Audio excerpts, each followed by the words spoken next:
Story 1. The most uncomfortable conversation I had was telling a close friend that I could no longer support them financially. It felt like I was letting them down, and I disliked that it changed the dynamic of our friendship. However, it was necessary for both of us in the long run. Story 2. When I broke up with my girlfriend. When we met, I told her I did not want kids and no marriage, and it was fine. About 4 or 5 years later, we were at a New Year's party, drinking and having fun. A friend asked me when we were going to have kids. I said no, we didn't want kids, and she started crying. I knew that I had to break up so she could be happy. It was a hard thing to do, but I still believe it was the right decision. She has a new life now with a boyfriend, and she just got pregnant. We are still friends and talk every week, and I am very happy for her. Story 3. My parents went away for their 20th wedding anniversary. I was 19 at the time and had to call my dad to tell him his mother had just died. The worst part was when he answered the phone. "Hey, sweetie, we are having the best time."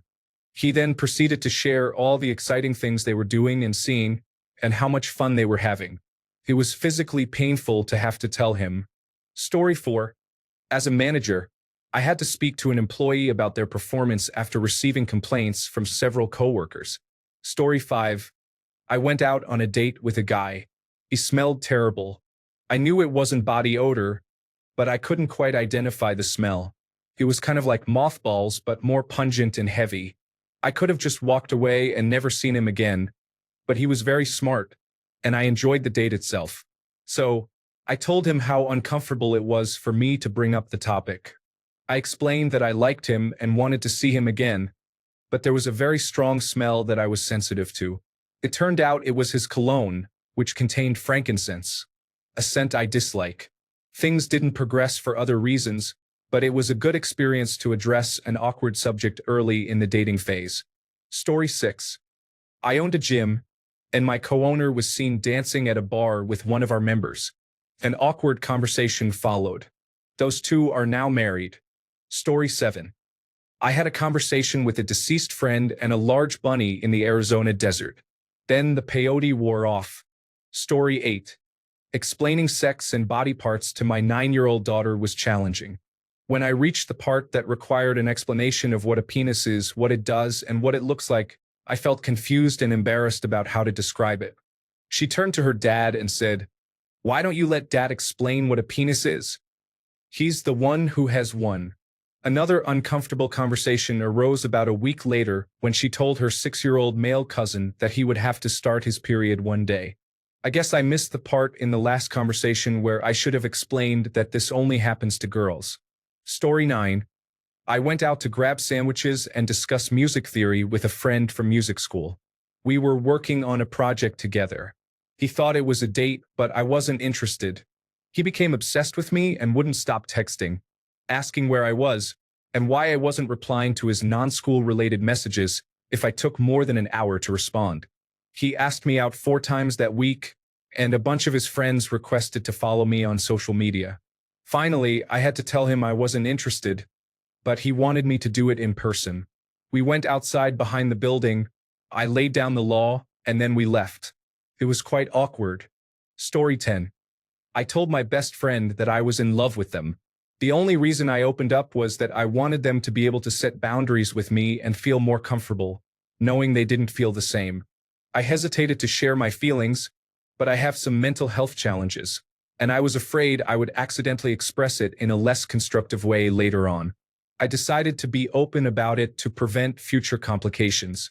Thankfully, my best friend is understanding and supportive. They reassured me, saying, "I'm not uncomfortable. I know you, and I trust you.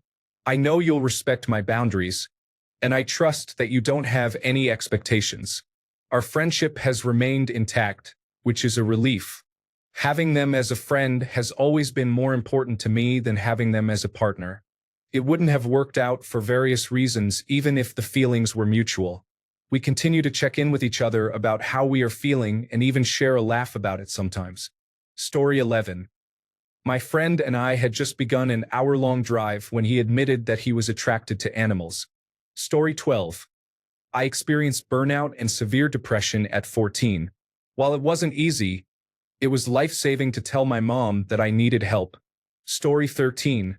When I apologized to my sister for something she and another consenting adult willingly did, I was unfairly blamed for it. I was always taking the blame for this difficult relative. I finally removed her from my life in 2009 and have had great peace ever since. Story 14. I found that my fifth grader had been looking up inappropriate content. As a mother to a son, I found this situation very awkward. I warned him, as I work in technology and understand the vast information available online. He tested my knowledge and ultimately lost. Story 15. I had to inform a man over 30 years my senior that he could not return to the gas station where I worked until he was able to bathe. That conversation aged my spirit by 20 years. Story 16. I told my family, friends, and her friends that she passed away suddenly, unexpectedly, but peacefully as I held her hand. Story 17. In the Navy, I witnessed a grown man cry in front of me because he couldn't go home and see his mom for both Christmas and New Year's. Story 18. I feel like I have experienced a lot, but what comes to mind is having to tell doctors about the incident that happened so I could receive treatment. Story 19. Being confronted by my mom when she found out I was sexting her friend was the most uncomfortable conversation. Story 20. It was difficult when I had to tell my mother that I would not return to her house, where I had been living. While I was working from home in the dining room, I heard my stepfather inappropriately satisfying himself in the living room. If I had walked out of the room, there would have been no way he could have been out of view. This was a very awkward situation. Story 21. Breaking up with my ex was difficult. It was a long relationship, and I didn't want it to end, but it had become unhealthy, so it was time to move on. Story 22. A friend is about to make the mistake of marrying someone she may regret. I tried to help her reason through it, but the conversation was uncomfortable and may have ruined our friendship.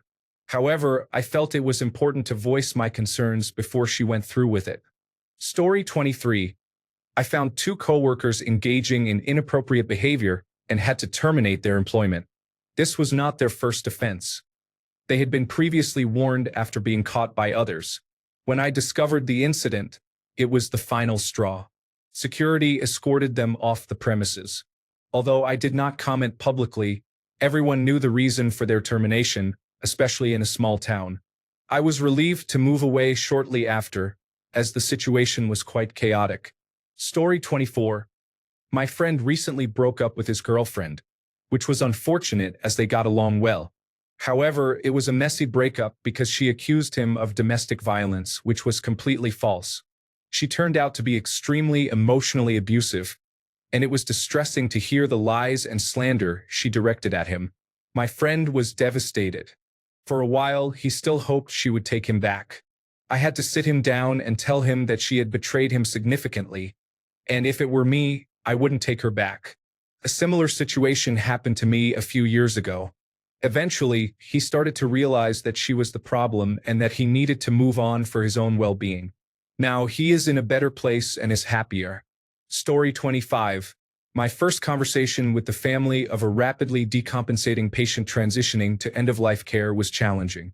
We were doing everything possible, including intubation, ventilation, tube feeding, and administering medications, but the patient was not tolerating any of it. I remember feeling overwhelmed and helpless. It takes a lot of reflection to recognize that we did everything we could. Story 26. As a teenager, my mom found my diary. She proceeded to highlight everything in it that she disapproved of and left it on the dinner table when I sat down for dinner. It was traumatic, to say the least. Story 27. A coworker intentionally coughed around me, and I got sick with the flu because he wasn't allowed to leave when he didn't feel well. Fast forward 2 days, and my wife is also not feeling well. When I got back to work, I waited for everyone to leave and told him I didn't want him around me ever again. I expressed my frustration for about 20 minutes and then told him to leave my office area and never return when I'm there. I'm frustrated with his behavior. Story 28. 2 instances come to mind, though they are much more emotionally impactful to me in hindsight than they were at the time. The first involved a gentleman I was supporting who was morbidly obese. One of his treatment team members flagged me down without him seeing. I stepped out to speak with her. She informed me that she was about to have a brutal, blunt conversation with him. She told him, straight up, that if he did not lose weight quickly, he would die soon. She said he would be dead within 3 years, even though he was in his early 20s. She went through his list of health problems and reiterated how serious the situation was. Tears were shed. She explained that he did not need to lose all the weight, only about 20 kilograms at the time, to be safe for anesthesia for weight loss surgery. He was so large that if he went under, he would likely die. He never lost the weight and died about 2 years after that conversation. The second instance was more recent and resembled one big conversation followed by a series of smaller exchanges. I had a friend with severe mental health issues who had burned his bridges with everyone, family, friends, and the lot. I was one of 2 people still willing to actively engage with him. I sat him down and had a similar, blunt conversation. I described the ways I had seen people fall into traps of lifestyle choices and how he was replicating patterns that checked all the risk factor boxes for homelessness. I tried hard to get him to come up with anything he was willing to do to make a positive change and suggested constructive actions we could take to start making progress. He pretended to take it on board. A week later, he experienced a psychotic break and was forcibly placed into a secure mental health facility. He spent the following weeks berating me, calling me cruel because I would not help him escape the mental health ward, branding me as evil and generally being unpleasant.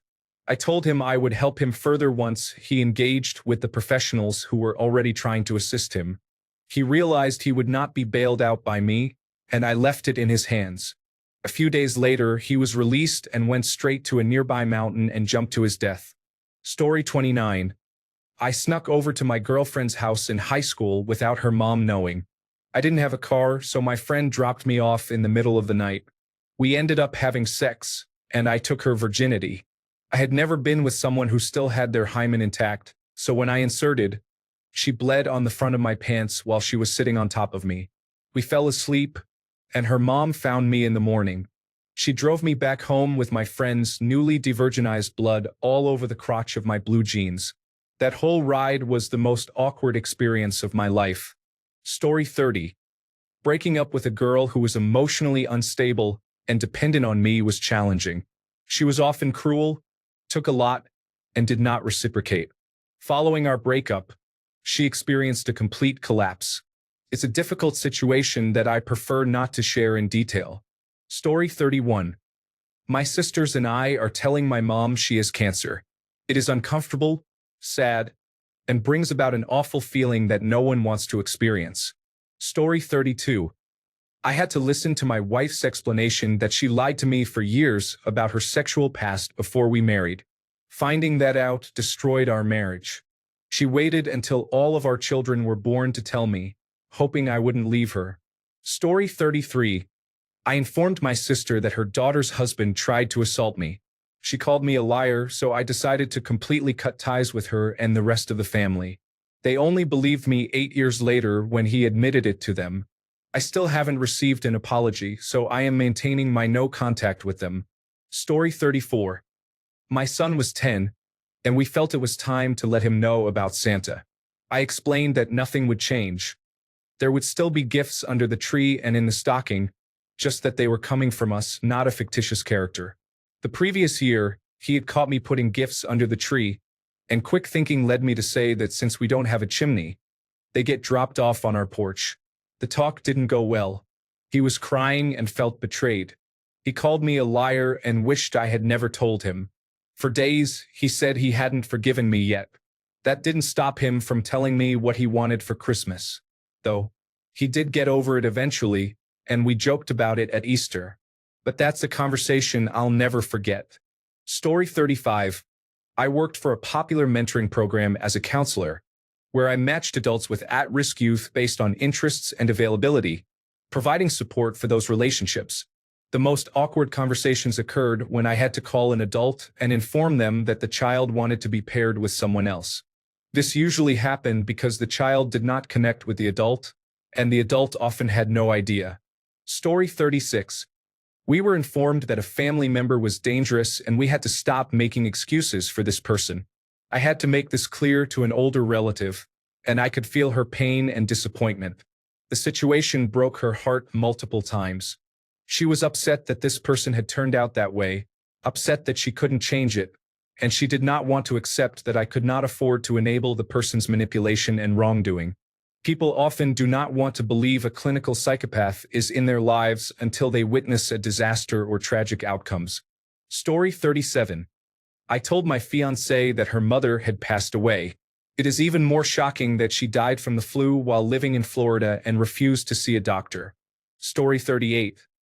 I had to separate someone from employment with our company after they had been on various types of paid and eventually unpaid leave for almost 2 years due to cancer. I had to do it over the phone while the gentleman was sitting in a chemotherapy chair receiving treatment. He was gracious, understanding, and knew it was going to happen. I was emotionally devastated. Story 39. When I was in the hospital and heavily medicated, I had to tell my mother that I had gotten full arm tattoos as a way to reclaim my body after being a victim of repeated childhood sexual abuse. Story 40. Being asked the question, "Have you ever thought about me while being intimate?" by a friend I've only met twice caught me off guard. I froze, and she seemed to have a strong emotional reaction. Story 41. Informing a new employer about my painful bladder syndrome, also known as interstitial cystitis, requires explaining that I may urgently need to go home very rarely. This often leads to many uncomfortable questions and the need to provide a doctor's note, as they initially do not believe me and assume I might be trying to avoid work on certain days. Story 42. I know you don't believe you are a racist, but you are. I can't help you, and I do not want to be near you, ever. Story 43. I came out to my homophobic parents after my high school girlfriend's mother caught us together. I was given the ultimatum, "You tell your parents or I will." It was the first time I ever experienced dissociation. Story 44. When I broke up with my boyfriend of 6 years, he wanted to spend the hours following the breakup crying in bed and gazing into my eyes. We lived together at the time, which created a really weird feeling. On one hand, I wanted to acknowledge his feelings and our time together. But on the other hand, I didn't want to make prolonged eye contact with him while he silently sobbed. Story 45. Telling my boyfriend that his mother died was one of the hardest moments of my life. He was at work, and we were video chatting when I received the call on the house phone. We found out together in real time, and he fainted. When our kids came home and saw a nanny's van, but only pop pop, I will never forget my daughter's scream of despair. It's been almost 5 years. Thanks a bunch for sticking around till the end of the video. Remember to subscribe, and until next time, stay awesome and goodbye.